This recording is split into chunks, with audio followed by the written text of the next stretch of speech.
Ben voilà. Voilà, bonsoir. Oui, allez. Ah, on ne peut plus parler. Peut-être. Donc, c'est la paracha qui t'était. Bon, c'est la dernière paracha des grandes listes de mitzvot. C'est d'ailleurs la paracha où il y a le plus grand nombre de mitzvot. Il y en a 73 ou 74 selon les décomptes différents. 74 mitzvot, ça veut dire que chaque passouk, c'est pratiquement une mitzvah ou deux mitzvot. Parce que si on, il y a à peu près une centaine de versets. Donc, sortir une centaine de versets, 74 mitzvot, c'est impressionnant. Et donc, et surtout, on a l'impression qu'il n'y a pas d'ordre, que ça va comme ça un petit peu dans tous les sens. Ce qu'on peut dire, c'est que par rapport à la semaine dernière, où les lois étaient plutôt d'ordre général, c'est-à-dire comment gérer une société, il y avait des lois tsibouriot, klaliot, c'est-à-dire de gestion de la société et des problèmes de la société. Là, c'est vraiment l'individu. On parle des lois de l'individu. D'ailleurs, la première mitzvah, la première loi qu'on va étudier là, c'est une loi qui aurait pu être dans la paracha de la semaine dernière, puisqu'elle part de la guerre. Alors, la semaine dernière, on a parlé des lois de la guerre, mais elle est dans notre paracha, c'est-à-dire que les rabbins l'ont mise dans notre paracha, parce qu'elle ne concerne pas les lois de la guerre pour les gens, pour une armée, mais pour une personne spécifique qui se trouve dans cette situation. Et donc, on peut dire déjà que toutes les lois de Parashat Kitetse, c'est des lois qui concernent l'individu et le rapport à l'autre aussi, le rapport à l'autre individu. Bon. Et dans la Metsuka, le fait de ne pas pouvoir trouver d'ordre, ça a beaucoup embêté les Chachamim. Et ils ont essayé de trouver des relations, des ordres, etc. Et c'est assez difficile. Le Rav Tamir Granot, dans son livre, arrive plus ou moins à créer des grands groupes comme ça. Et, et surtout, ce qui pourrait être un peu plus intéressant, c'est que quand aujourd'hui on étudie une mitzvah, on essaie de voir dans quel contexte, c'est-à-dire quelle est la mitzvah d'avant et quelle est la mitzvah d'après. Parce qu'on se dit que la Torah n'a pas ramassé des mitzvot, Moshe n'a pas ramassé des mitzvot comme ça qui lui restaient et puis il les a toutes mis comme ça, et il y a quand même une raison d'avoir mis celle-ci avant celle-là, etc. Donc ça peut nous aider aussi à trouver le sens de la mitzvah. Et pas simplement le gouffre de la mitzvah qu'on appelle le gouffre de la mitzvah, c'est-à-dire le corps même de l'interdit ou de l'obligation, mais la neshama de l'interdit, c'est-à-dire la raison. Et des fois, la neshama de l'interdit ou de la mitzvah nous donne des informations sur euh, sur les choses interdites ou à faire, n'est-ce pas? Et en général, quand il y a des marloquot, il y a des dissensions entre les rabbins concernant un verset, de savoir qu'est-ce qu'il implique sur le plan pratique. Et s'il y a des dissensions, c'est parce ils ont pas la même manière de lire la chose, c'est-à-dire de ne pas voir la neshama de la mitzvah. Vous voyez ce que je veux dire quand je dis gouf et neshama de la mitzvah? C'est-à-dire le gouffre de la neshama, c'est-à-dire le corps de la mitzvah, c'est il faut ne t'habille pas avec du lin et de la laine sur ton vêtement. Ok. Et ensuite, il y a la neshama, c'est-à-dire mais pourquoi et qu'est-ce que ça représente, dans quel contexte, etc. Et selon le contexte, mais c'est pas simplement donner des raisons pour s'assurer pour comprendre. C'est aussi pour essayer de savoir qu'est-ce que sur le plan pratique ça implique. Parce il va y avoir des détails dans l'application de la mitzvah qui vont dépendre de rabbins différents parce qu'ils ont des manières de comprendre la neshama de la mitzvah différemment. Donc étudier la neshama d'une mitzvah, c'est important. Vous voyez ce que je veux dire? Ce n'est pas simplement trouver des raisons ou des explications, d'accord? Mais essayer de comprendre dans quel contexte. Et quand on a un Tana ou un Amora qui nous parle d'une mitzvah et d'un cas précis et qui nous explique ce qu'il faut faire, c'est parce que ils sont imprégnés d'une certaine manière d'avoir compris ce que la Torah voulait dire à ce moment-là, c'est-à-dire la neshama de la mitzvah. Et cela se dépend du contexte et de la formulation des mots, de plein de choses comme ça. Donc, il faut toujours faire l'aller-retour entre le gouffre et la neshama de la mitzvah.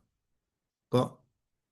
Et ça n'a rien à voir avec le fait de dire je ne fais pas les mitzvot tant que je n'ai pas compris. Ça n'a rien à voir avec la compréhension ou bien la justification du mitzvah. C'est de se comprendre qu'est-ce que la Torah veut me demander à ce sujet. Hein.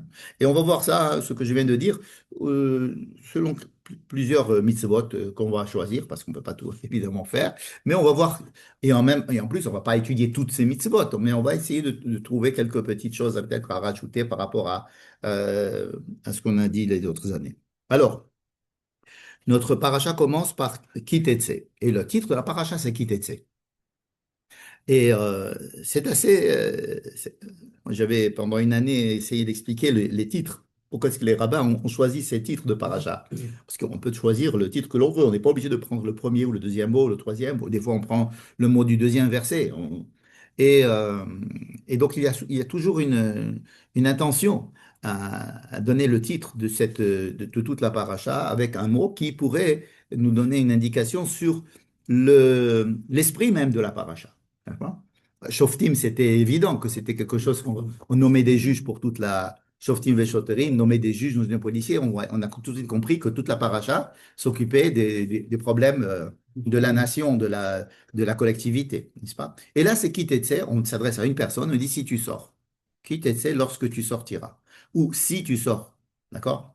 Et qu'est-ce que ça veut dire si tu sors? Hein. Si tu sors.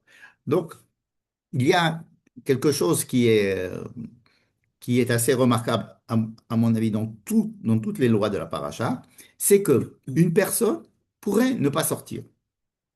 C'est-à-dire, on peut prendre comme parti pris de ne pas sortir, c'est-à-dire de rester dans un univers de confort dans lequel tout est bien réglé, tout est bien, on ne nous met pas en danger, et toutes les choses sont connues, et donc il n'y a plus qu'à répéter les actions, etc.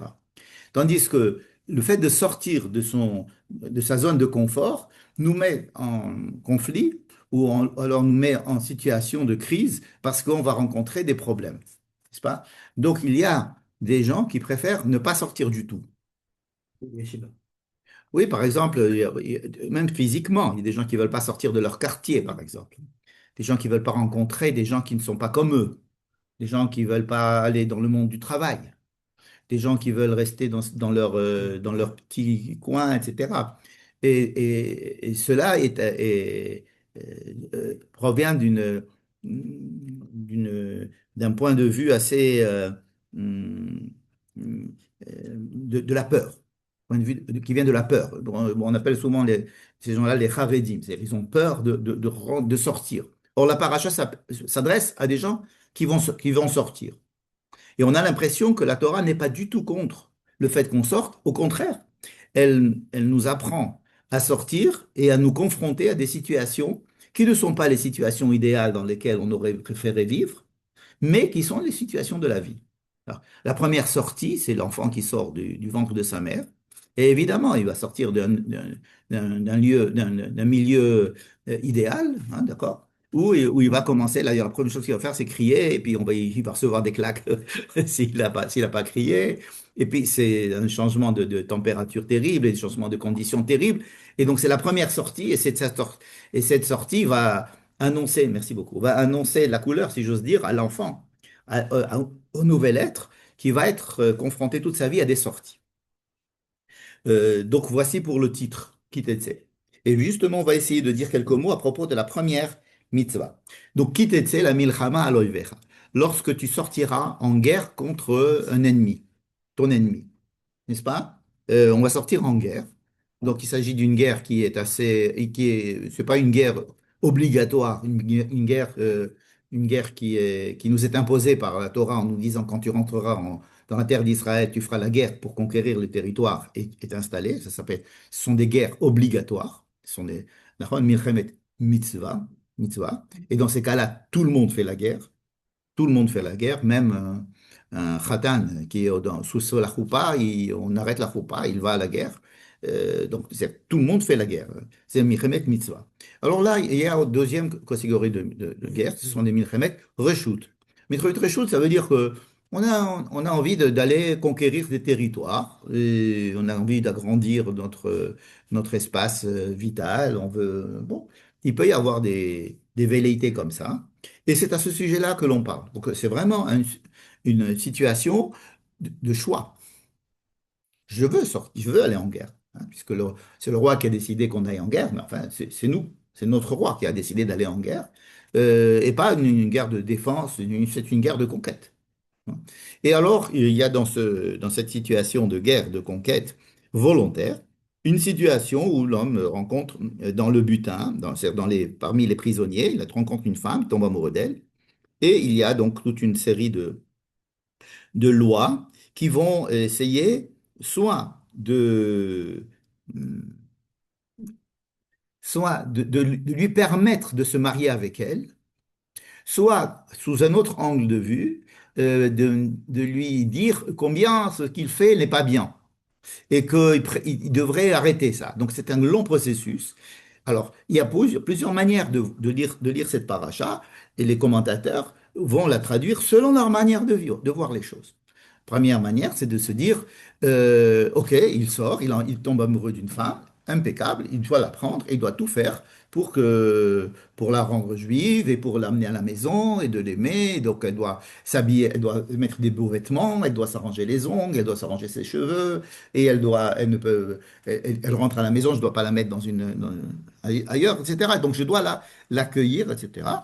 Et donc, tous les mots qui vont décrire ce processus vont être des mots qui vont être traduits selon cette neshama de la. Il y a d'autres qui vont dire non, pas du tout.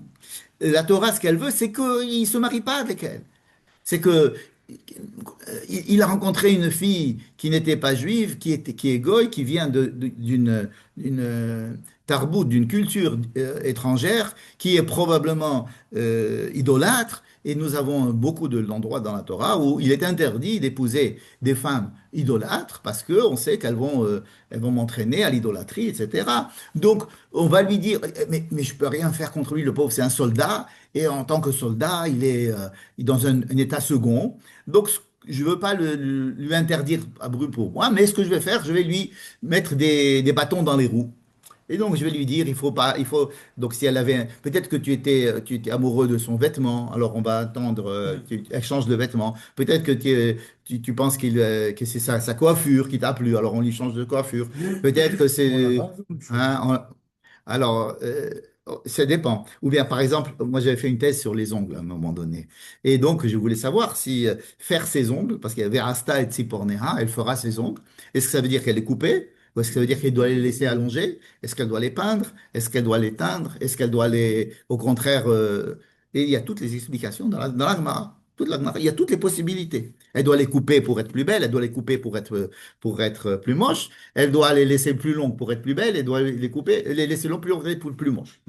Donc, et vraiment, c'est pour illustrer ce que je disais, ça dépend de la manière dont le commentateur va aborder le sujet, n'est-ce pas? Et à la fin, si la Torah n'a pas réussi avec tout ce qu'elle t'a mis comme bâton dans les roues, et tu veux quand même l'épouser, bon, ben, épouse-la. Mais alors, Rachid va venir, oui, tu vas l'épouser, mais après, tu vas la haïr et tu vas voir que la loi d'après, ça va être quand un homme haït sa femme. Et donc, tu vois, Hmm. c'est la conséquence de la première loi, alors qu'a priori, ce sont deux lois différentes. Un homme qui a une femme qui haït, alors qu'est-ce qu'il doit faire avec elle, etc. Donc, il y a une vision, ça dépend de la vision dans laquelle je vais m'inscrire pour pouvoir lire ça. Il y a des commentateurs qui vont dire, par exemple, je crois que c'est le Rambam, qui va dire toute la paracha, elle a été écrite pourquoi? Alors, il y en a qui disent, on a dit, par exemple, Rashi, Keneged Yetzer Hara. Parce que moi, j'aurais bien voulu l'interdire, mais je peux pas. Alors, ce que je vais faire, je vais essayer de lui mettre des bâtons dans les roues, et peut-être que tout seul, peut-être avec le temps, en la voyant dans des situations différentes, il va se détacher d'elle. Bon. Mais il y en a d'autres qui disent non. Pourquoi?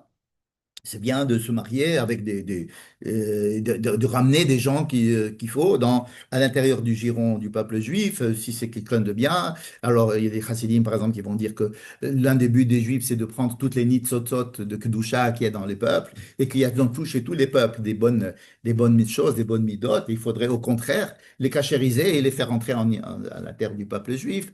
Il y a d'autres qui vont dire la paracha n'a été écrite que pour protéger la femme.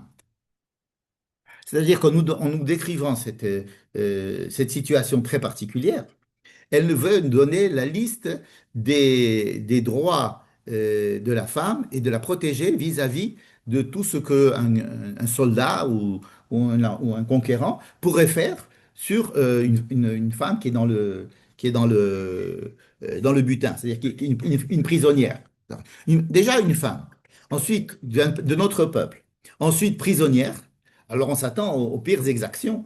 Et, et donc et là justement, il y a certains commentateurs comme Rambam qui dit que ça a été écrit pour protéger la femme de toutes les violences possibles de la part du soldat qui l'a prise, n'est-ce pas? Et surtout à la fin, s'il la répudie, c'est-à-dire que s'il veut vraiment pas se marier avec elle, il n'a pas le droit de la vendre. Elle est libre, elle devient une personne entièrement libre. Bon. C'est vraiment pour vous dire comment est-ce qu'on lit la paracha. Et selon la manière dont on va lire la paracha, selon le contexte, on va donner des explications totalement différentes, n'est-ce pas? Parce que tu parlais de protéger la femme. Et si le soldat ne tombe pas amoureux, mais veut juste profiter de la femme, est-ce que ça fait partie Non, du il doit se contrat? marier avec elle. Il ne peut pas avoir une relation sexuelle avec elle et la jeter. Et la jeter. Ça ne veut pas l'utiliser comme un objet sexuel. Il doit l'épouser. Il doit l'épouser et la relation sexuelle ne pourra se faire qu'après qu'il l'ait épousée et donc après tout le processus. En tous les cas, selon la plupart des avis. Il y a un avis qui dit qu'il a eu une relation sexuelle avec elle la première fois. Et c'est comme ça que ça a commencé. Mais la plupart des commentateurs disent non.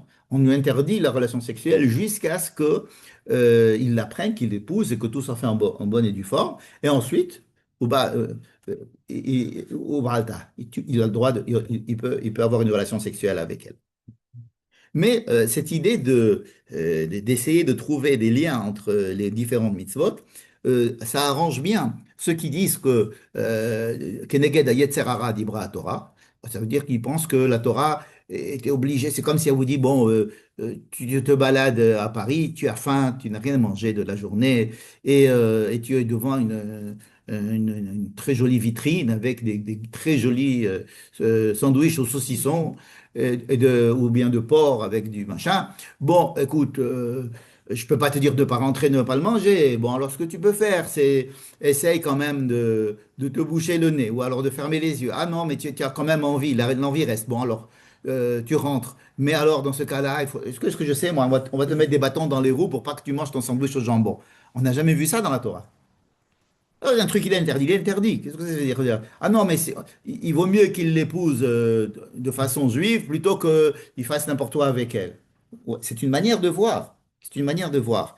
Et c'est-à-dire que la Torah dit Brad Keneged Yetzer Hara, c'est à savoir qu'il y a le Yetzer Hara, ça veut dire le mauvais penchant qui est là, et la Torah fait ce qu'elle peut et pour contrer les conséquences du Yetzer Hara, n'est-ce pas? Donc ça, c'est la vision de Rashi, la vision de beaucoup de commentateurs qui disent, Sopho, l'isnota. De toute façon, après, il va l'haïr. Et donc, il vaut mieux arrêter les choses. Si vraiment tu es convaincu que les choses vont mal tourner, interdis-le depuis le début. Et puis, la Torah n'a jamais, pratiquement jamais, essayé de faire des compromis avec la loi en se disant, bon, écoute, bon, il a envie de son sandwich au jambon, bon, ok, alors mange-le, mais alors, mets beaucoup de moutarde pour enlever le goût. Est-ce que je sais, moi, on Non, n'a jamais fait ça. Oui. oui, non, mais l'état de guerre, c'est une situation vraiment extrême. Oui. Et pas comme. L'état de guerre est extrême, tout à fait raison, mais ce dont on va traiter, la situation qu'on va traiter, c'est la situation après la guerre. Parce que la guerre est finie, il y a maintenant des prisonniers et des prisonnières, et maintenant il va falloir savoir est-ce que tu vas fonder une famille avec elle ou pas. C'est-à-dire, c'est pas une question comme tu disais, est-ce que j'ai le droit de la violer ou pas de la violer, etc. C'est interdit de la violer, quand on va voir tout à l'heure. Mais on pourrait dire, bon, on a permis le viol parce que c'était en plein milieu de la guerre, est-ce que je sais, moi. Même ça, ça va être interdit. Tout à l'heure, vous allez voir des lois sur la guerre qui sont extrêmement rigoureuses à ce sujet.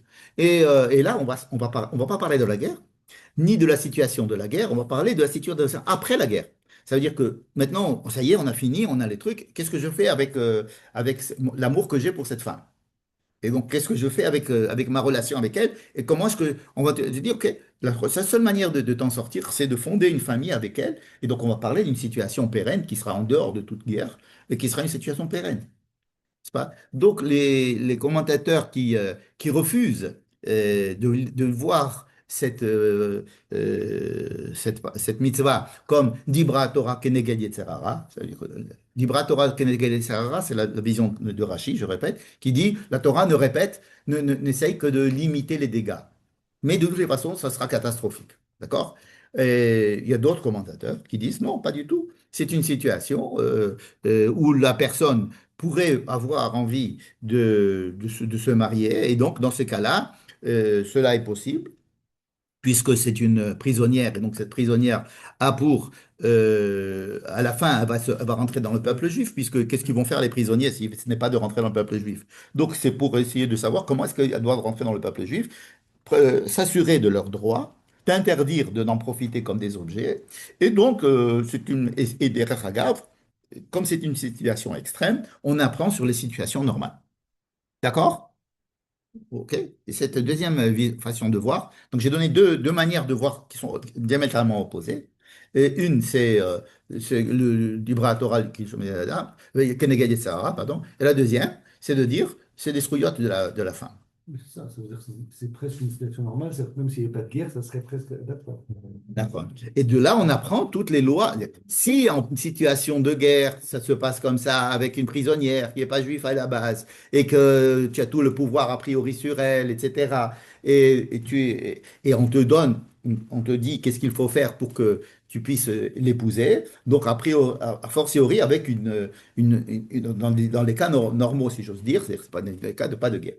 Et donc, cette situation, elle a été décrite comme ça. Bon. Donc, c'est pour vous montrer les deux avis existent. Il faudrait voir sur le plan psychologique pourquoi certains ont préféré ça ou d'autres, ou bien sur le plan textuel, pourquoi est-ce qu'ils ont plutôt pris les C'est lois. pas la même chose si c'est en temps de guerre ou en temps. L'Ostan, la Torah, pas en temps de guerre, parce qu'en temps de guerre, la Torah admet que l'homme peut perdre un peu son shikul da'at. Oui, mais le problème, c'est que Mais s'il perd son. en temps normal, Non, mais si. tu peux fixer une misgrève. Alors, si c'est la question de Daniel. Elle disait, c'est le temps de guerre. C'était plus le temps de guerre. Au temps de la guerre, il est tombé amoureux d'elle. Ok, peut-être qu'il est tombé amoureux d'elle pendant la guerre, mais en tous les cas, sûrement il a tombé amoureux d'elle pendant qu'elle était prisonnière. C'est que la guerre est finie, qu'il y a des gens qu'on ramène, et alors on partage le butin. C'était comme ça. Et alors il y a des esclaves, les trucs soit esclaves, soit on les épouse, ou bien les deux. Esclaves, c'est une manière de les épouser aussi. Il y a des autres manières. Maintenant, la relation qu'il y a lui et elle, c'est une relation qui est apaisée. Elle n'est pas dans la guerre. Tu sais qu'il y a par exemple des lois de guerre, pour revenir au jambon, des lois de guerre qui disent que quand un khayal, quand les soldats sont en état de guerre et qu'ils sont au front, etc., ils peuvent manger du jambon. Il y a écrit le jambon dans Rashi. D'accord? Il y a d'accord? Kotelé Khazir. Mutar lahem. Ça, c'est une situation de guerre. Et dans ce cas-là, il n'y a même pas de compromis. C'est-à-dire que c'est une situation de guerre, c'est une situation de guerre. C'est comme si on te dit, en cas de grand danger, tu as le droit de faire ça et ça et ça et ça. Ok, tu as le droit de faire ça. Et s'il y a un piquoir nefesh Shabbat, il faut, non seulement tu as le droit de le faire, mais il faut le faire, allumer du feu s'il faut sauver, etc. Mais là, c'est une situation apaisée. On a fini la guerre. On a fini la guerre. La guerre, on n'est plus en état de guerre. On est maintenant, qu'est-ce qu'on fait avec le butin? Tu comprends? Et donc, on ne peut plus me remettre. Alors, c'est vrai que le déclic, c'est peut-être passé en temps de guerre, ou alors un petit peu à la fin. Mais maintenant, on va essayer de voir qu'est-ce qui se passe maintenant dans la vie normale, comment on va construire notre société avec ces gens-là. Tu comprends? Et dans ce cas-là, la deuxième explication me paraît, elle est plus proche de moi. C'est-à-dire, je suis plus proche de la vision de savoir quel est le rapport que je peux avoir avec une femme qui n'est pas juive et que je voudrais quand même me marier avec elle. Et dans ces cas-là, quel est le processus de conversion, je veux dire, n'est-ce pas? C'est-à-dire comment qu'elle puisse se séparer de l'ancienne, si elle est capable de se séparer de l'ancienne culture de sa famille, est-ce qu'elle est capable de rentrer à l'intérieur du peuple, est-ce qu'elle a le droit, etc. Et donc, dans ce cas-là, ça peut nous aider sur les Hilchot Giyur, n'est-ce pas? Parce qu'en principe, on n'a pas le droit de se marier avec des goyim. En principe, n'est-ce pas? Et là, si on a fait la guerre contre ce peuple-là, on a l'impression que ce n'est pas un peuple ami avec une culture qui soit la même que la nôtre, n'est-ce pas? Donc, a priori. Donc, c'est pour ça que on prend une situation extrême et on essaye de voir qu'est-ce qu'on peut en tirer pour une situation normale. D'accord? Bon. Deuxième loi, et surtout, Kitetse, vous voyez que ça marche ici. Ça veut dire que le type, reste chez toi. Euh, Si la Torah elle voudrait venir, de toute façon, si tu te maries avec elle, à la fin, tu vas la haïr, etc. Ok, alors de ce cas-là, interdis-le-moi. D'accord. Ou bien dis-moi, ne va pas à la guerre. Pourquoi tu commences à faire des guerres en plus? Cette fois, ça ne suffit pas, les guerres qui te sont imposées pour faire des guerres en plus, n'est-ce pas? Donc, c'est des quitter, c'est vraiment, c'est lorsque tu vas sortir de ta zone de confort. Bon, c'est peut-être que le monsieur, il n'a pas choisi de faire la guerre. C'est peut-être le roi qui a choisi de faire la guerre, on lui a imposé. Mais c'est une situation dans laquelle il y a une décision humaine de sortir. Bien. Ki tihiyena leni, la deuxième mitzvah, ki tihiyena leish shete nashim, lorsqu'un homme aura deux femmes. Donc, on apprend qu'un homme peut se marier avec plusieurs femmes. Dans la Torah, les Shibertav, il n'y a pas de problème de se marier avec plusieurs femmes. Il y a une takana de Rabbeinu Gershom, beaucoup plus tard, qui va interdire de se marier avec deux femmes pour la plupart des communautés ashkénazes et une grande partie des communautés séfarades, bien qu'il y ait encore des communautés séfarades qui n'ont pas reçu cette décision et qui continuent à se marier avec plusieurs femmes. Je pense à certaines communautés africaines et thémanies, ou bien même au Maroc, je me rappelle, il y avait des gens qui se mariaient avec plusieurs femmes sans problème. Enfin, il n'y avait pas de...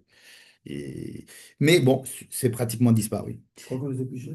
Hein. Oui, il me semble qu'on les obligeait à choisir une. Bref, je ne rentre pas dans cette histoire. Disons que la Torah permet. Mais il se trouve qu'une des femmes est bien aimée et une femme, elle est haïe par son mari. Achat ahuva v'achat senua. Et alors, l'aîné il se trouve être le fils de la haïe. D'accord? Donc, le fils de la haïe est l'aîné.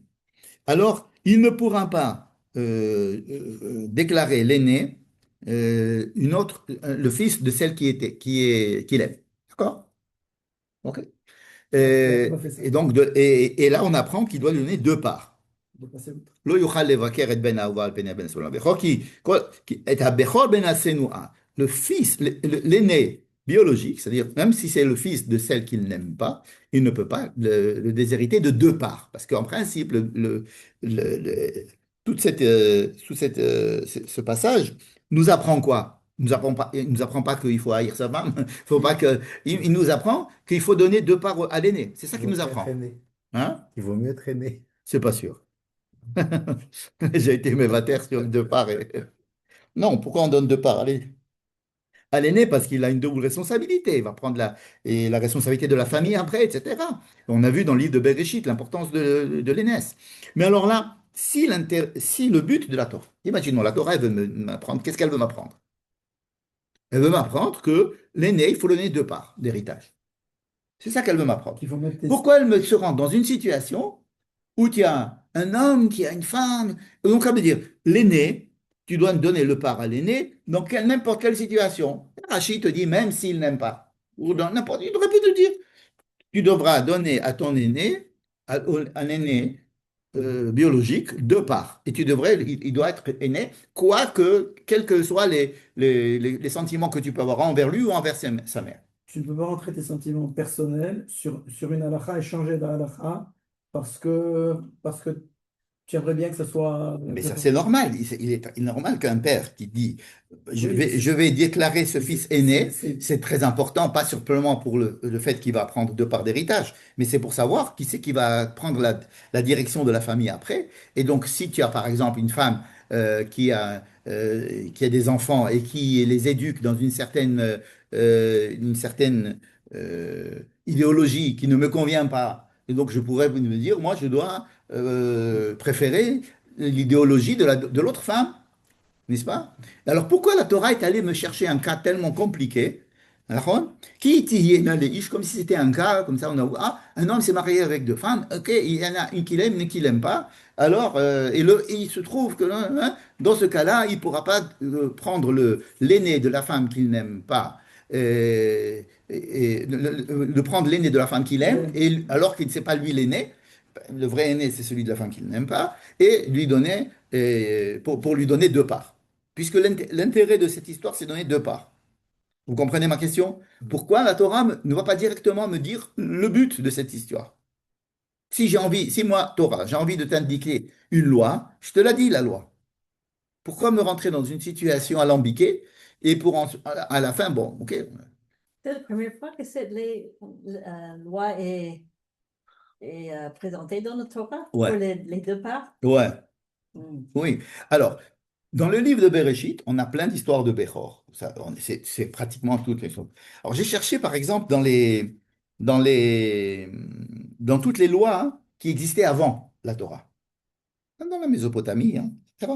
Donc, j'ai fait une liste, il y a combien? Un, 2, 3, 4, 5, 6, 7, 8 codex, même un neuvième, j'ai trouvé en dernière minute, un neuvième codex qui existe avant la Torah. C'est-à-dire bien antérieur à la Torah, à l'écoulé à Alma, c'est-à-dire avant la naissance de Moïse. D'accord? Et ce n'est pas pour ceux qui disent que la Torah a été écrite plus tard. C'est écrit par Moïse. Et donc, j'ai premier, il n'y a pas de problème. L'aîné prend la même chose que les autres. Le deuxième, l'aîné prend la même chose que les autres. Troisième, l'aîné prend la même chose que les autres. L'autre, l'aîné prend la même chose que les autres. Même les Hammurabi, l'aîné prend la même chose que les autres. Simplement, il aura peut-être un petit cadeau. Ça, si le père veut lui donner un petit cadeau avant qu'il commence à partager l'héritage. Euh, Ensuite, les Hittites, il aura peut-être un petit statut comme ça, mais il ne prend pas de part. D'accord? Il n'y a que les Théodotes de Nouzi hein, qui disent qu'il doit prendre deux parts. L'aîné prend deux parts. Ce sont les plus proches de nous, c'est-à-dire, à peu près 14e siècle avant Jésus-Christ, 15e siècle avant Jésus-Christ, d'accord? Et les Achour. Achour qui étaient vraiment en Israël, ils étaient là, etc. Et donc, lui aussi, eux aussi, ils disent qu'il doit prendre deux parts. Une petite parenthèse. Dans les Théodotes de Nouzi, j'ai vu un truc assez intéressant. Le Béchor, doit être responsable des idoles du père. Ça vous dit quelque chose? Le Bechor, comprends? C'est à lui qu'incombe la responsabilité d'être le gardien des idoles du père. Qu'est-ce qu'il était Abraham? Abraham, terre. Yeah. Abraham avec son père, il a Qu'est-ce fait. qu'il était? Qu'est-ce qu'il a Il dit? était propre? Ah, est-ce qu'Abraham était Bechor? Non, je pense pas. Il n'a pas Mais détruit. non, mais Il à a part détruit. un autre cas beaucoup plus patent. Il a détruit les. Quelqu'un qui était en ballottage de Bechor ou pas Bechor, et qui a, a pris les idoles de son père. Ah, Rachel. Bravo. Oui. Vous savez que quand ils se sont sauvés, Jacob, Rachel et Léa, un verset nous dit que Rachel, elle a volé les idoles de son père. Et elle les a prises avec elle. Et alors, on est tous surpris. Qu'est-ce que c'est cette information? Et après, Lavan, il va venir, il va dire, mais qui c'est qui a volé mes idoles, vous vous rappelez? Et Rachel va rester assise sur le chameau en les cachant. Et Jacob va dire, ça va être une histoire après. Mais qu'est-ce que c'est cette histoire qu'on prend que Rachel, la femme, notre Ima, hein, la femme de notre, hein, Rachel Imenu, elle est allée chercher, elle a volé les idoles de son père. Eh ben, j'ai trouvé ici que ça pourrait être une explication, d'après cette loi du Nouzi. Pourquoi? Parce que en prenant les idoles de son père, elle déclare que c'est elle l'essentiel. Hmm. C'est que celui qui détient les idoles du père, c'est lui le Bechor. D'après les lois inscrites chez les Nouzi. Ça veut dire que dans la Mésopotamie ancienne, celui qui prenait les idoles du père, c'était le symbole de la Bechora. Et Bechora, ça veut dire d'être celui qui est le plus important. Vous savez que la rivalité entre Rachel et Léa a créé tous les problèmes que nous connaissons en Israël. N'est-ce pas? Le fait d'avoir deux femmes comme ça. Bon. Et alors, euh, je referme la parenthèse. C'est une proposition que je fais, parce que j'ai découvert ça tout en faisant mes petites recherches. Maintenant, la Torah presque invente ou bien adopte cette situation que le Bechor doit avoir deux parts. Je vous ai cité toutes les lois qu'il y avait avant. La plupart des lois très anciennes ne considèrent pas que le Bechor doit avoir deux parts. Ce sont que dans un siècle avant peut-être, qu'on commence qu'il y a des lois qui disent que le Bechor, l'aîné, aura deux parts. n'est-ce pas? Donc l'idée que c'était quelque chose d'admis dans l'ancien temps, que toujours l'aîné avait deux parts, c'est un modéré. C'est un modéré parce que, d'après ma recherche, non. D'accord? Il y a simplement, je vous dis, c'est Nouzi là et Achour. Mais Achour, c'était très important. On peut dire qu'Achour, ce soit pas important. Bien. Donc, il y a ici quelque chose qui est très étonnant. Pourquoi la Torah me raconte cette histoire si c'est pour. Elle a décidé, la Torah, de donner deux parts au Bechor. OK. Pourquoi est-ce qu'elle invente cette situation? Vous avez une réponse? Pourquoi est-ce que la Torah invente cette situation pour aller m'apprendre quelque chose qu'elle pourrait m'apprendre tout simplement? Le Bechor doit prendre deux parts. Parce que je ne veux pas le relier à l'état émotionnel ou des relations entre. Elle peut te le dire. Elle peut dire. L'homme doit donner à son Bechor, quelle que soit sa mère, deux parts. Et ça englobe toutes les situations, émotionnelles ou de chronologie, etc. Le Bechor, le premier Bechor, Reshit Ono, comme on dit. Reshit Ono, ça veut dire le premier. Même si c'est on s'en fout de quelle femme il est. D'accord? Pour l'empêcher de prendre deux femmes et de Non, choisir une non, femme. c'est pas pour l'empêcher de prendre deux femmes. Dans tous les cas, la Torah, pour elle, on peut prendre plusieurs femmes. C'est pas un problème pour elle. Ben, il dit que c'était la suite de la Échatifatoire. C'est-à-dire que. Dans la première version de dire, Ouais, si c'est une peut-être femme, si c'est Voilà. Ivra Torah Keneged Yetzerara, de dire, ah ben tu sais, Tu vas la détester. tu vas la détester, alors voilà une femme détestée. Et on va pas se dire, pourquoi est-ce qu'un homme il déteste une femme? Ah, il déteste une femme parce il s'est pas marié avec elle comme il faut, ou bien les raisons du mariage n'étaient pas comme il faut, ou bien il s'est marié avec elle dans des circonstances qui n'étaient pas claires, et donc après, il va pas l'aimer. On ne peut pas penser à Ishmaël.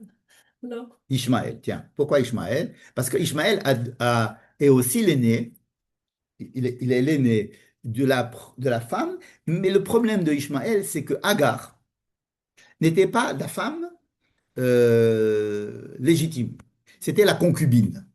D'accord. Ah, ça fait une Il différence. y a, dans les lois de Hammurabi, il est très clair que la concubine, quand la concubine a des enfants qui sont Bechor, c'est-à-dire qu'une femme n'a pas d'enfant. Donc, il y a des lois, de tout ce que j'ai cité, les lois qui se réfèrent à cette situation disent que la femme pas peu, doit donner une femme, une servante qui lui fasse donc mère porteuse. Et donc, mais le Bechor, c'est-à-dire les enfants, sont la propriété de la première femme.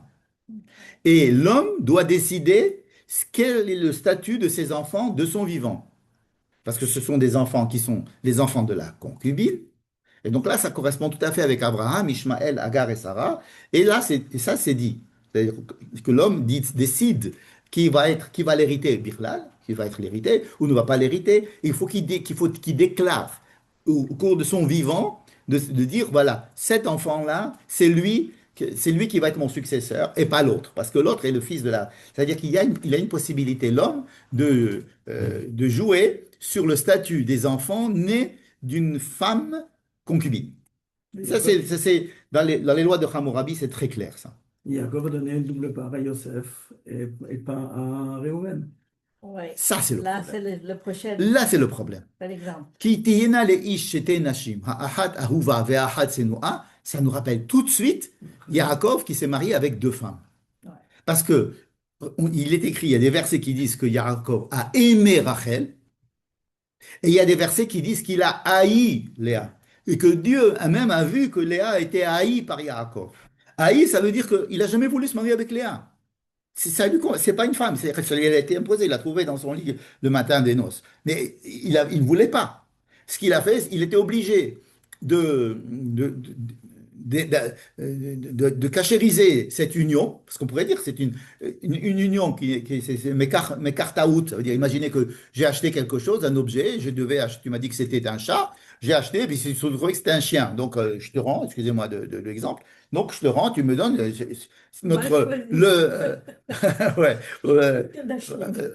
ouais, ou bien tu m'as dit je t'ai acheté une télévision en couleur, tu m'as donné une télévision noir et blanc. sais pas, pour les gens qui savent pas savoir qu'est-ce que ça veut dire une télévision noir et blanc. Enfin, disons que j'ai acheté quelque chose et ce n'est pas ça. Ça s'appelle Mekar Taout. On annule. Et on annule. Il n'y a pas de problème. Même si c'est un contrat, ça a été signé, etc. Étant donné qu'il y a une erreur de base, donc il aurait très bien pu dire le matin à Lavan, monsieur, c'est pas celle-là que je voulais, donc j'annule. Lavan lui a dit, le seul moyen que tu as de te marier avec Rachel, c'est de finir tes Shiva Brachot avec elle, Malé chez vous Azot, Veni tenelecha gam etzot. Ça veut dire que la condition pour se marier avec Rachel était qu'il avalise son union avec Léa. Donc là, vraiment, il avalait deux couleuvres. Un, c'est c'était pas la bonne. Et ensuite, il était obligé de la garder, celle-là. Donc Léa était sénoua. D'accord? Et c'est exactement la situation dans laquelle se trouve Yaakov. Et ils ont eu des enfants. Le premier enfant qui est né, c'est Réhouven, c'est le fils de Léa, c'est-à-dire le Ben Hassénois. Or, qu'est-ce qu'il a fait Yaakov? Il a pris le fils, le Bechor de la Ahuva, c'est-à-dire de Rachel, Yosef, il lui a donné deux parts, en lui donnant Ménaché et Ephraim, il lui a donné deux parts, donc deux tribus, n'est-ce pas? Shechem Achad al Achecha, et c'est Yaakov Ahav et Yosef Nikol Banav, qui Ben Zekunim, il n'y a pas écrit qui est Bechor, parce qu'il y a écrit Ben Zekunim, ce que c'est un petit peu atténué, la Torah ne dit pas qui est Ben Abechor, parce que c'est pas le Ben Abechor, mais il a tout fait pour que Yosef soit le Bechor. Et là, on a l'impression que la Torah nous apprend cette histoire dans ce cadre-là de si un homme, hein, pour nous dire ne faites surtout pas ce qu'il a fait Yaakov. Mhm. Ça veut dire que quand en écrivant ce texte, Moïse a pensé attention, ne faites pas la bêtise qu'il a fait Yaakov. Or, la bêtise entre guillemets qu'il a fait Yaakov, ça a eu des conséquences jusqu'à quand? Jusqu'au schisme. C'est-à-dire, jusqu'au schisme, ça veut dire jusqu'à la partition d'Israël, on dit Ouda et Israël, de partager Joseph et Judas. C'est une conséquence terrible. Toute la fin du livre de Béréchit n'aurait pas eu lieu s'il avait choisi Réhouven et que Joseph n'aurait pas été haï, n'aurait pas été vendu, il n'aurait pas été en Égypte. Enfin bref, toute l'histoire. Tout ça, c'était déduit du fait que Jacob, il a décidé de donner la Bechora à Yosef et pas à Réhouven. D'accord. Il y a une autre loi qu'il a transgressée Jacob, c'est qu'il est interdit dans la Torah, dans les Harayot, de se marier avec deux sœurs. Ok? Bon, donc on peut dire que Jacob, bon, alors il avait pas, il connaissait pas la Torah, il connaissait pas les règles de la Torah. D'accord, je ne jette pas la pierre à Jacob. Ok, Jacob, il a fait ce qu'il a fait, hein. Comme Abraham, il a donné de la viande et du lait, bon, peu importe, d'accord. C'était avant, ok. Maintenant que Moïse il est là, il connaît l'histoire, il connaît la situation. On va rentrer en Israël et il dit, ne faites pas ce que fait notre père patriarche Yaakov. C'est gros. C'est comme s'il avait dit, il avait dit un truc contre le fait qu'Abraham ait choisi Yitzhak plutôt que Ishmaël. Attends, mais, tu es en train de commencer le Coran, là, tu n'es pas en train d'écrire le livre de Devarim. D'accord? C'est extrêmement impressionnant cette histoire. Et puis c'est clair parce que ce sont les mêmes mots. Ahuva, Senua, Ben Abecho, Ben Yakir, Yakdetlo, Pishenaim, etc. Ça veut dire qu'il y a ici une prise de position très claire du livre de Devarim, de Moïse, contre cette histoire que a fait Jacob. C'est très, très, très clair. Ce n'est pas pour nous apprendre simplement que le Bechor, il a deux parts. Parce qu'encore une fois, il aurait pu le dire différemment même. C'est pas grave. Mais le fait de le mettre dans ce contexte-là, cela veut dire qu'il y a ici une situation. Alors, Yaakov, il était peut-être obligé, il avait, mais la Torah, elle décrit cette situation exacte. D'accord? On aurait pu dire, la Torah, elle va décrire uniquement cette situation en détail pour venir nous expliquer qu'il ne faut surtout pas refaire ce qu'a fait Yaakov. Alors, on ne va pas dire Yaakov a mal fait, on va dire ne recommence pas. Ça fait déjà assez de problèmes comme ça. Mais vous voyez l'importance de ce texte et l'importance de la mise en situation d'une simple halakha qui pour, soit été prise des Ashurites, soit a été révolutionnaire par rapport à ce qui se passait à l'époque, mais qui est assez banal, quoi, de savoir qu'est-ce que le Bechor va prendre comme part ou pas. Je sais pas. n'est-ce pas? On a déjà vu dans le livre de Shemot, le Kadesh Likol Bechor, on a déjà vu dans le livre de Bereshit, on a vu plein de choses sur les Bechor, n'est-ce pas? Mais ça aurait pu être dit là-bas, ou on aurait pu l'apprendre de là-bas, c'est pas le problème. Mais cette situation-là est extrêmement, c'est comme une épine euh, dans le CV de Yaakov. J'ai en train de lui dire, attention, il y a un problème là, il y a un grand problème. Est-ce que lorsqu'il a écrit ça, Moshe pensait à tous les problèmes qui étaient créés déjà dans le peuple d'Israël avec cette histoire de l'esclavage d'Égypte, avec l'histoire des rivalités entre les tribus, etc. Question reste ouverte. Mais c'est en fait, c'est quelque chose d'extrêmement intéressant, oui. Ça pourrait expliquer que c'est dans qui t'es, parce que tu sors Tu du sors corps. du ton confort, de ta zone de confort, absolument. Quoi faire dans la zone? Bah, absolument. Et toutes les mitzvot, elles sont comme ça dans les. Troisième mitzvah, qui est les ish ben sorer ou moré. Donc, pour les tenants d'Ibra Torah Neged Neserara, Rashi va dire, si tu épouses la femme Yefat Toar de Darmer, alors à la fin tu vas la haïr, et enfin tu vas avoir des enfants qui vont être sorer ou moré. Qu'est-ce que c'est sorer ou moré? Ça veut dire qu'ils sont rebelles. Sorer ou moré. Sorer ou moré. Et j'ai j'ai une idée à propos de pourquoi deux sorer ou moré. Après, il y aura Zolel Vesové. Il fait deux choses. Bon, bref. Qui est les ish? Donc, le troisième cas, c'est lorsque un homme aura un enfant rebelle. Pourquoi il ne nous dit pas si un enfant est rebelle? Pourquoi vous rigolez? Vous avez un enfant comme ça?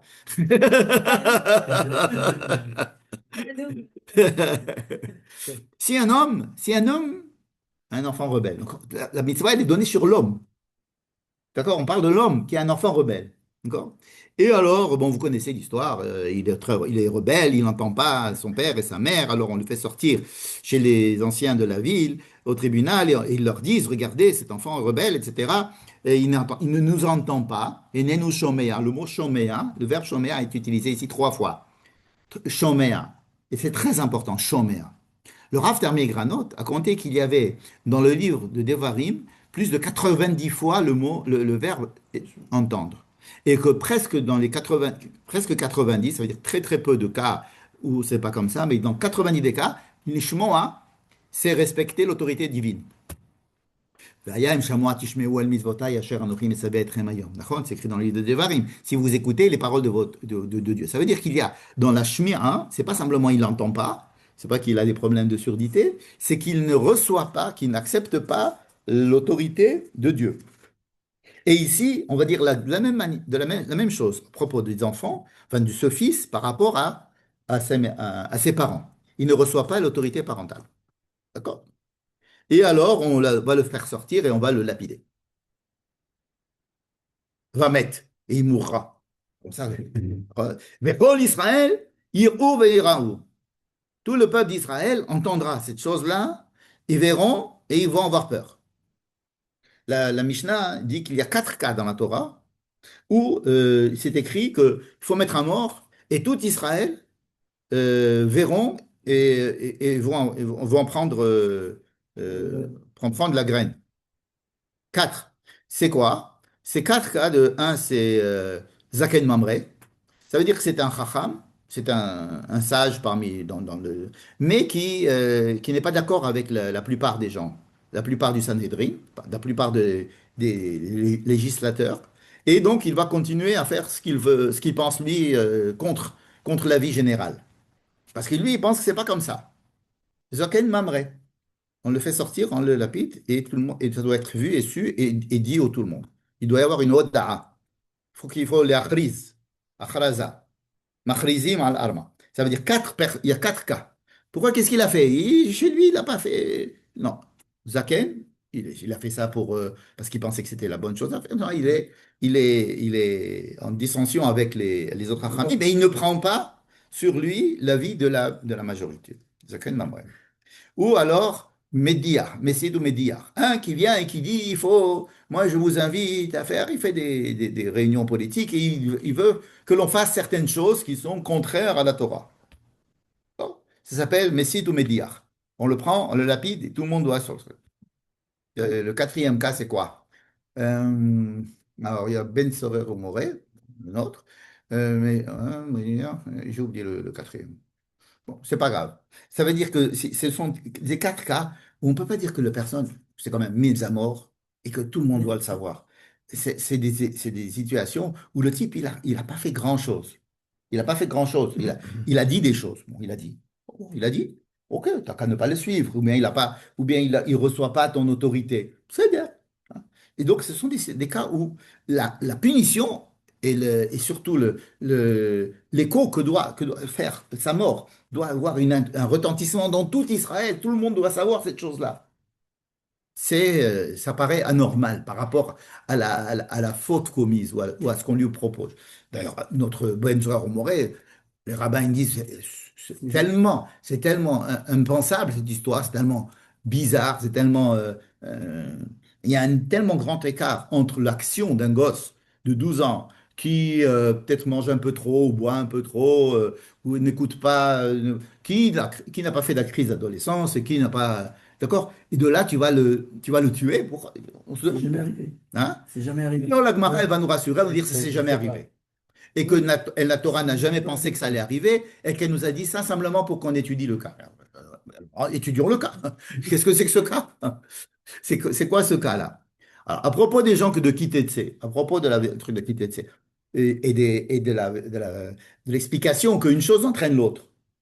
Hein, vous vous rappelez que Rashi a dit, déjà tu sors là dans la milhama, aïe, aïe, aïe. Et en plus c'est une milchemet reshoot, aïe, aïe, aïe. Tu as vu une femme, machin, aïe, aïe, aïe. Tu l'as prise, aïe, aïe, aïe. Bah, sauf, ça va mal tourner cette histoire. Et effectivement, après tu vois, tu l'as haï. Après tu vois, il y a un gosse qui est méchant.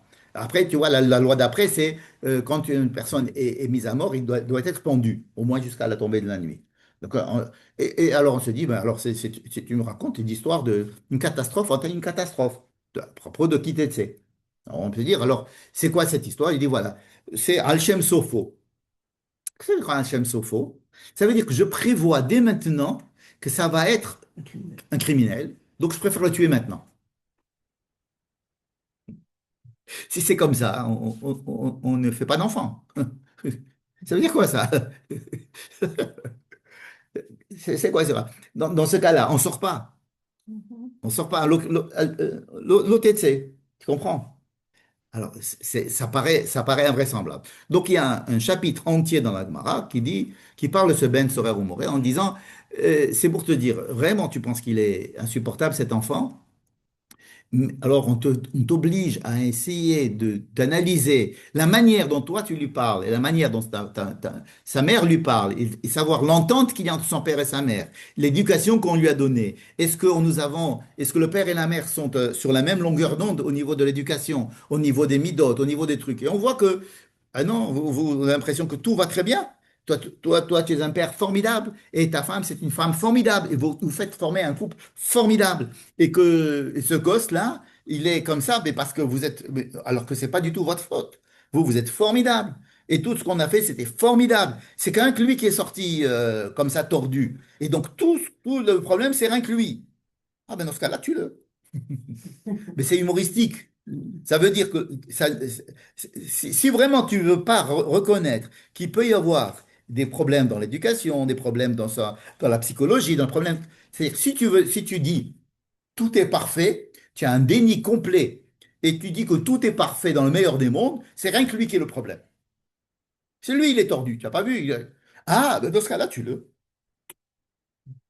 Si tu n'es pas sûr, va voir ce que les autres en diront. Et les autres en diront, ils vont dire, tu vas leur dire, nous, on est des gens parfaits. Les gens, les Ékénis vont dire, ce monsieur et cette madame, c'est des gens parfaits. Ouais, on va les tuer, il faut le tuer. D'accord. Ça veut dire que si vraiment tu penses qu'il n'y a aucun problème, alors on va jusqu'au bout. Et alors tu vas dire, non, non, non, on va pas le tuer. Ah, donc quoi? Pourquoi tu vas pas le tuer? Ah, parce que son père et sa mère n'ont pas la même hauteur. Ou parce il leur manque une main, parce qu'il écrivait Tafsubo. Ou bien alors, ils n'ont pas la même voix. Un, il a une voix haute, une voix basse. Tous les hommes et les femmes, ils ont des différents de tons, et c'est normal. Hein. Alors, quand tu reconnaîtras que ce gosse, c'est un gosse, mais c'est votre gosse. Et c'est votre gosse, ça veut dire qu'il y a des. Et donc, essaye de voir ce qui ne va pas et qui essaye de. C'est-à-dire qu'un problème qui arrive à ton gosse, sache qu'il peut se résoudre, il doit se résoudre, pas en te disant moi je suis parfait, c'est à cause de lui. Dans ce cas-là, tu as qu'à le tuer. Alors, la deuxième solution, c'est quoi? C'est de commencer à te remettre en question, toi et ta femme. Donc, souvent, quand on amène un gosse comme ça chez le psychologue, à cet âge, il nous dit, ben, j'aimerais bien voir les parents. Et on met les parents et on voit, on fait un petit pool zougi. Et en général, un petit pool zougi, on trouve la raison pour laquelle le gosse, il a un comportement comme ça. En général, évidemment, que non. C'est pas... D'accord? C'est-à-dire qu'il y a un problème ici de se dire, venez, on va aller jusqu'au bout de ton raisonnement. Moi, je suis parfait, ma femme, elle est parfaite, notre couple est parfait, notre famille, elle est parfaite, leur vie, elle est parfaite, tout le monde est parfait. Il n'y a rien que lui qui fait des problèmes. Ah ben alors tue-le. Vous comprenez? Alors tue-le. Et donc, c'est pour ça que l'Agmara dit, Lo haya velo nivra ela kemashal. C'est un cas d'école qui est là pour te dire, eh oh. Elle va avec le menteur jusqu'à la porte de sa maison, comme on dit en arabe.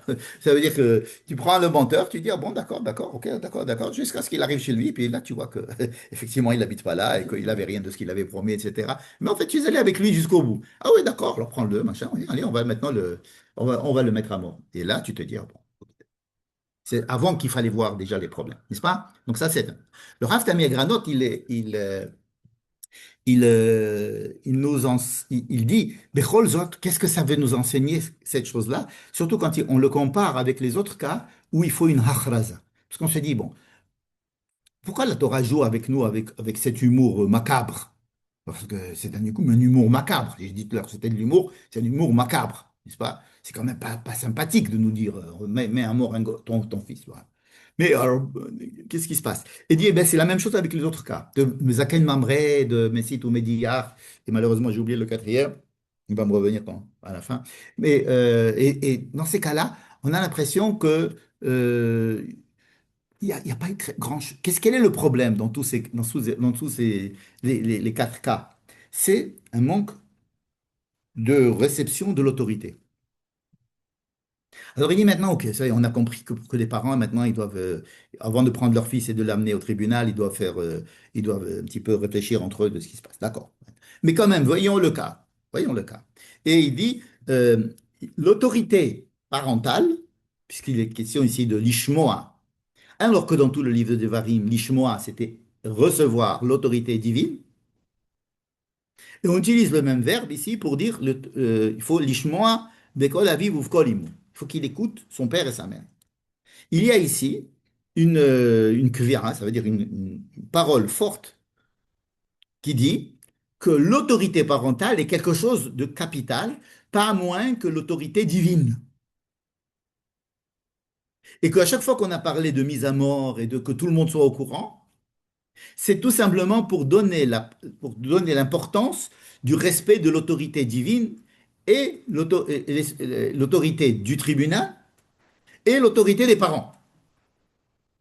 Alors c'est vrai qu'aujourd'hui, c'est quelque chose qui est très difficile à faire passer, cette idée de l'autorité parentale. Il n'est pas question du tout d'avoir des parents tyrans et qu'avoir des enfants bénis oui-oui qui sont... D'accord? Mais avant de développer la liberté chez un enfant, elle doit reposer sur le fait que les parents mettent des limites et que l'enfant reçoive ces limites comme quelque chose d'autoritaire.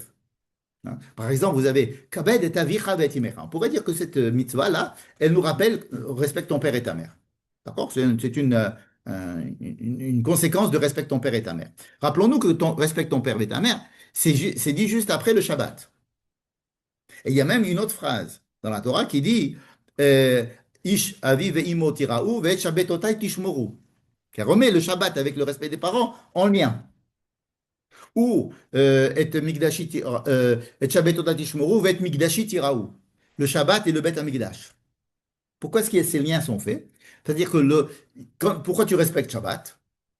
Parce que tu respectes Shabbat parce que tu as l'impression que c'est l'autorité divine que tu es en train de respecter l'autorité divine. De la même manière, l'autorité parentale, elle représente l'autorité divine dans le petit cercle familial. Et que la base d'un développement épanoui, en liberté et d'un enfant, c'est une certaine marque d'autorité et un certain respect de l'autorité. Aujourd'hui, c'est mal reçu cette idée. Parce qu'on se dit, l'enfant est roi depuis qu'il est né, et puis c'est lui qui décide, etc. Les parents n'ont rien à faire ici. C'est l'enfant qui compte. Il y a même des écoles, je crois, aux États-Unis, on demande aux enfants quelle orientation sexuelle ils voudraient avoir, n'est-ce pas? Sans demander l'avis des parents. Il ne faut pas que les parents soient... Parce que on sait que les parents ont une certaine influence sur les enfants, et pour donner l'entière liberté aux enfants, on leur demande aux Non. enfants sans demander l'autorisation des parents. Qui fait ça? Non. Oui, oui, renseigne-toi. Demande dans Gemini. Je vais me renseigner, mais je ne Voilà. crois pas. Eh bien, d'accord, tu renseignes? Tu te renseignes? Je vais me Super. renseigner. On en parle la semaine prochaine. Je sais que c'est ça Non, non, non, il y a... Trump. Non, C'est ça que le woke. voilà. Et bon, l'autorité parentale, pas du tout pour essayer de faire un truc patriarcal, parce qu'ici c'est l'homme et la femme qui sont entièrement égaux, hein. L'homme et la femme, le père et la mère sont à égalité complète ici dans cette histoire. Mais c'est pour qu'il y ait autorité parentale. Autorité parentale, c'est un principe important. De la même manière qu'il va y avoir dans la paracha une autre mitzvah, qui est qu'un homme ne doit pas s'habiller comme une femme, et une femme ne doit pas s'habiller comme un homme. Hein, Lo yilbash, lo al keli gever al isha, une femme ne doit pas mettre une arme, une armure ou bien un instrument de guerre d'un homme, et un homme ne doit pas mettre une robe, une simla de isha, n'est-ce pas? Dans le cas où c'est, la loi précise, si c'est c'est pour lui permettre de transgresser les lois de Niouf. Ça veut dire, il va se déguiser en femme pour rentrer dans le vestiaire femme, ou il va se déguiser en homme pour pouvoir rentrer dans le cercle d'hommes et de draguer, ou des choses comme ça. Ça veut dire qu'il y a un problème de Niouf. Problème de Niouf, c'est-à-dire que le but de changer de vêtements, c'est d'essayer d'avoir des relations interdites, de permettre d'entraîner à des relations interdites. Mais si, la halakha est claire, si ce n'est pas pour cela, on a le droit. Ça veut dire, par exemple, est-ce qu'une femme peut mettre un pantalon? D'accord? Alors, étant donné que le pantalon est un habit d'homme, en principe, les pantalons devraient être interdits aux femmes. Mais il y a des dictionnaires de nos jours qui disent que non. Le pantalon, il est permis. À partir du moment où c'est un pantalon qui est par exemple pas trop moulant ou bien recouvert d'une fine tenue, etc. Parce qu'il y a des pantalons de femmes. D'accord. Est-ce qu'une femme peut mettre une veste? Oui, parce que les femmes, ça fait partie de la garde-robe des femmes. Est-ce que les Écossais ont le droit de mettre des jupes? Oui, parce que c'est comme ça qu'ils ont Se l'habitude. déguiser en femme à Pourim, Alors, se déguiser en femme à Pourim, ça c'est un problème. Mais c'est un problème. C'est une discussion, on va dire. C'est en discussion. De savoir est-ce qu'un homme peut se déguiser en femme à Pourim ou une femme peut se déguiser en homme à Pourim. Est-ce que Pourim justifie ce genre de choses? Enfin, ici, l'histoire, c'est il y a deux groupes qui est le féminin et le masculin, et il faut le respecter. Ça aussi, c'est une idée extrêmement difficile à faire passer aujourd'hui. D'accord? Qu'il y ait deux groupes. On va dire qu'on peut passer d'un groupe à l'autre sans problème, etc. Il y a ici quelque chose d'assez... de la même manière qu'il y a une autorité parentale, il y a aussi une histoire de migdariout. C'est à savoir de respecter que chacun reste euh, dans son groupe sexuel de base. La Torah reconnaît qu'il y a des gens qui sont moitié homme, moitié femme. Hein? Il y a la Gemara aussi. La Torah, la Gemara, elle reconnaît qu'il y a des androgynos et des tumtum, etc. C'est-à-dire des personnes qui ont des signes extérieurs de féminité et de masculinité. Ou d'abord, des trucs comme ça, et il y a des lois pour elles. On le reconnaît, c'est pas un problème, il y a des lois pour elles. Maintenant, les rabbinim, après, ils ont dit, étant donné que nous savons qu'il y a aussi des signes de masculinité chez les femmes et de féminité chez les hommes prononcés et qui ne sont pas visibles extérieurement. C'est pas parce que une femme n'a pas d'organes génitaux masculins, mais on sait que sur le plan hormonal, sur le plan de la génétique, etc., elles se sont un homme complètement. Donc il y a aussi des lois pour elles. Ce sont des exceptions qui sont prises en compte et on n'est pas contre les choses qui sont naturelles. N'est-ce pas? Et aujourd'hui, on sait que naturellement, c'est pas parce qu'un homme n'a pas de sein qu'il ne se sent pas femme à l'intérieur vraiment. Et que ses hormones et que tout son psyché, ça existe. Et donc les rabbins, ils disent, il y a plusieurs sortes et ils analysent chacun en détail, chacun son domaine. Mais que cela devienne la norme sociale, ça non. C'est-à-dire ne pas en faire ça. Il y a des gens comme ça, des gens comme ça, des gens comme ça, mais il ne faut pas en faire la norme sociale. Bon, la dernière chose que je voulais dire, l'étudier encore avec vous. Ki tetse machane al oivecha. Il s'agit du chapitre 18, verset 10. Lorsque tu sortiras en guerre, encore une fois la guerre. Venishmarta mikol davara, et tu feras attention de toute chose mal. Venishmarta mikol davara. Ça veut dire quoi? Venishmarta, et tu feras attention à ce que tu ne fasses pas des mauvaises choses. Des mauvaises choses. Alors, il nous donne des exemples, peut-être. Alors, peut-être que ce qui vient d'être dit, c'est le titre de ce qui va suivre. Ça veut dire, je te donne l'idée générale et maintenant je te donne des détails. Ou alors, ce que je viens de te dire, c'est une chose et je vais te rajouter des choses à ça. On va voir tout à l'heure. Par exemple, si un homme, il est devenu impur pendant la nuit, donc il doit sortir du machané. Non? Euh, il doit se laver le soir et rentrer dedans. Après, il pourra rentrer dans le machané. Il faut que tu aies un instrument pour creuser la terre qui soit inclus dans ton arme et qui va te permettre de creuser la terre pour faire tes besoins. Et si tu dois faire des besoins, tu dois sortir de ton campement. Tu dois aller à une certaine distance, creuser la terre, faire tes besoins et recouvrir tes besoins. Alors, Veyatet tihi al azanecha, donc c'est obligé d'avoir. Tu dois pas te dire, ah mince, qu'est-ce que je fais là? Tu dois prévoir, avant de sortir en tioul ou en guerre, tu dois prévoir un yatet, c'est-à-dire une pelle, quelque chose comme ça, pour pouvoir creuser, n'est-ce pas? Et certaines disent qu'il faut qu'elles soient intégrées dans l'arme. Bon, ça c'est un détail. Veyatzata sham machutz. Il faut sortir dehors. Il ne faut pas que ce soit à l'intérieur du camp. Il ne faut pas, d'accord? Veyatet tihi elecha al azanecha ve'aya beshiftecha chus vechafachta ba. Et on nous explique. Il va falloir que tu creuses avec. Veshafta, et tu t'asseras. Vekisita et tseatecha, et tu recouvras.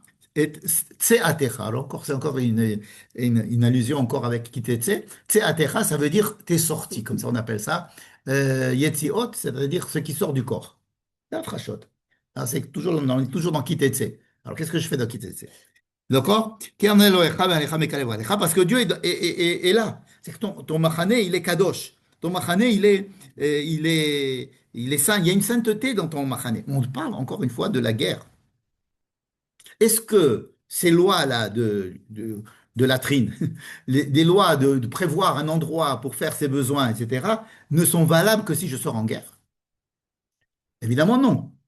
C'est une situation où je dis, même si tu es en guerre, et même si tu es dans une situation exceptionnelle, et tu as un camp, garde quand même une certaine une humanité minimum et la propreté et le respect des autres et le respect de l'endroit et le respect des odeurs et le respect de ton corps et le respect de tout. Et il va falloir que de même dans des situations où tu as l'impression que tout est permis, et on sait qu'on a tous été en milouim, et quand on va en milouim, on jette la cravate et la chemise, et puis on se met tous pareil, et puis alors on commence à parler, et alors il y a des paroles fusent de n'importe quelle qualité, on fait des choses, et on est mishtolelim, comme ça, rien qu'en milouim, hein, même si c'est pas la guerre, on est en milouim. C'est pour ça qu'on va en milouim, pour un peu mais, ok, alors, on dit attention, quand tu es, même dans des situations où tu pourrais justifier le fait de ne pas être propre, ou de ne pas respecter les lois de la bienséance, hein, non, continue. Pourquoi? Parce que toujours tu dois te sentir quelqu'un de respectueux de l'environnement. Alors, il y a plein de lois dans la paracha qui respectent l'environnement, la nature, les animaux, n'est-ce pas? Et ici, c'est le respect de l'être humain et de ton entourage, n'est-ce pas? Beaucoup de situations comme ça sont très répandues où on commence à perdre ce qu'on appelle tselemenosh quand on va à la guerre. N'est-ce pas? Les plus grandes choses qui sont rapportées de guerre, c'est les vols et les viols. D'accord. Dans toutes les guerres, c'est ce qui se passe en général. Et alors là, justement, la Torah va te dire, attention, quand tu sors à la guerre, et ça c'est très important, quand tu vas à la guerre, il faut que tu gardes les règles de Kedusha, c'est-à-dire de sainteté, même dans ces cas-là. D'accord. Alors il ne s'agit pas de savoir qui tu vas tuer, qui tu ne vas pas tuer, ça c'est autre chose. Avoir tué des Khafimi Pécha, etc. Dans la guerre, il y a des lois de guerre. C'est-à-dire que quand tu vas tuer, des fois tu vas tuer des gens qu'il fallait pas tuer, mais ils étaient là, machin, etc. Bon, ça c'est une autre chose. C'est-à-dire qui tuer, qui ne pas tuer, ça c'est autre chose. C'est une autre. Mais ton comportement moral, et alors, c'est pour ça qu'au début, on a dit Mikol davar ra. Ça veut dire que ce n'est pas simplement l'histoire des besoins que tu dois faire dans un certain endroit, mais toute chose mal. C'est quoi toute chose mal? Toute chose mal, c'est-à-dire toute chose qui en temps normal te sent mal, à la guerre, elle doit continuer à être mal, et tu dois continuer à être, non seulement cela, mais tu dois prévoir. Parce qu'on te dit, avant de sortir de la guerre, quand tu as déjà préparé ton fusil ou bien ton arme, il faut en même temps préparer un endroit, un truc pour creuser la terre pour pouvoir faire tes besoins. Ça veut dire que c'est quelque chose à préparer, à prévoir. C'est pas dans la situation où tu es déjà, on te dit, alors rappelle-toi. C'est que tu dois prévoir que quand tu vas rentrer dans une situation anormale, dans une situation où tu pourrais penser que les circonstances permettent et de... Non, justement, tu dois rester avec ce qu'on appelle le Tselémédosh. Ça veut dire Machanech Kadosh. Donc on a vu que Dieu se représentait au niveau de la famille, au niveau de l'autorité. On a vu que Dieu se représentait aussi au niveau du fait de la communauté. C'est-à-dire, est-ce que tu ferais ça devant Dieu? Non. Alors c'est comme par exemple une synagogue. Il y a des lois pour la synagogue. On ne peut pas faire dans la synagogue n'importe quoi. D'accord. Pourquoi? On te dit parce que c'est une synagogue. OK. Mais alors, pourquoi est-ce que dehors, tu pourrais te faire d'autres choses qui sont, n'est-ce pas? Alors, il y a des choses, par exemple, qu'on ne peut pas faire qui sont permises dehors. Alors, manger. Manger, on peut permettre dehors de manger. Et dans les synagogues, on te dit, il ne faut pas manger parce que manger, ça amène à avoir des discussions. Tu peux, ou bien te saouler, des choses comme ça. Bon, il faut avoir des règles pour bien séparer la synagogue d'un endroit où tu pourrais manger, mais savoir que c'est limité dans le temps et dans l'espace avec une pizza, avec Sefer Torah bien couvert dans sa boîte, etc. Ne pas parler, ne pas rentrer avec des chaussures, ne pas rentrer sales, ne pas rentrer avec des habits, des vêtements sales des choses qui sentent mauvais, ne pas avoir n'importe discussion. Il y a des choses qu'il faut respecter dans le... Mais il y a des choses on ne va pas les faire dehors. Dehors, on peut se permettre de parler, on peut se permettre de faire des choses. Mais il y a des choses que même dehors, on ne se permet pas de faire. Alors, dans ces cas-là, dans une situation anormale, dans une situation où tu crois que non, il faut respecter. Donc, les lois de la guerre ici, elles sont très, très claires. Elles sont très claires, elles sont très restrictives. Qu'est-ce que je vous ai ramené pour finir ici? Quelque chose que je ne vous ai pas dit. Hmm, non, c'est pas ça, oui. Ici, j'ai demandé, j'ai cherché à savoir, est-ce qu'il y avait des histoires à propos du Ben Tzorer ou Moré? Est-ce que les lois de Ben Sora Omré existaient dans les lois d'avant? D'accord. Non. Mais il y a des choses qui se ressemblent. Par exemple, dans les lois de Hammurabi, un homme qui veut renvoyer son fils et de le déshériter, euh, il doit amener l'enfant devant un tribunal et justifier devant le tribunal pourquoi est-ce que le déshérite, pour un comportement particulier. Et c'est le tribunal qui doit juger si le père n'a pas des sentiments injustifiés envers son fils, il ne peut pas le déshériter comme ça, n'importe comment. Il faut que ce soit des choses. Et ça ressemble un petit peu à Ben Sora Moré. Tu vois. Deuxième loi, 169. Si l'enfant a fait vraiment quelque chose de grave, il peut avoir une en première instance, les juges lui donnent un avertissement, et s'il récidive, alors là, ils le punissent. Mais la manière dont ils vont le punir ne va pas jusqu'à la mise à mort. On peut le déshériter, on peut le renvoyer de la maison, on peut faire des choses comme ça. Donc il y a des accointances entre Ezra Moré et le Mechorabi, mais c'est pas, la Torah est extrêmement violente et jusqu'au boutiste. Ce qui veut dire probablement que c'est un il faut prendre ces mises à mort en deuxième degré, comme le Zaken Mamré ou le Messit ou Mediyar ou le Navi Sheker, des choses comme ça il faut mettre à mort des gens alors qu'ils n'ont pas fait tellement grande chose. C'est simplement pour mettre des limites comme ça et pour que les gens soient au courant de l'importance de ces autorités-là. Bon, Ça peut être aussi simplement une sorte d'avertissement des lois qui sont là permettre au peuple de ne pas faire ça. Bien sûr. C'est- Ce sont des Nikodot Hazara, c'est-à-dire des choses qu'il faut. וכל העם יראו וייראו, ולא יזידון עוד, ça veut dire que c'est des choses qui doivent. Et c'est pour ça qu'on dit c'est fait pour étudier et pas pour être fait. On sait qu'il n'y a pas eu de mise à mort. Enfin, il y a eu très peu de mise à mort. En tous les cas, on dit qu'il n'y a pas eu de mise à mort. Il est possible qu'il y en ait eu, mais à l'extérieur de la juridiction normale. Et que même si la Torah sans arrêt parle de mise à mort, c'est surtout pour dire il devrait. Enfin, ça va jusqu'à l'importance vitale, cette histoire. Mais après, bon, on s'arrange différemment. Voilà, passez une bonne semaine et merci beaucoup d'être venu. Voilà. 74. Il est là, comme ça. Voilà. Alors, normalement, on n'est pas là, ce qui est un peu.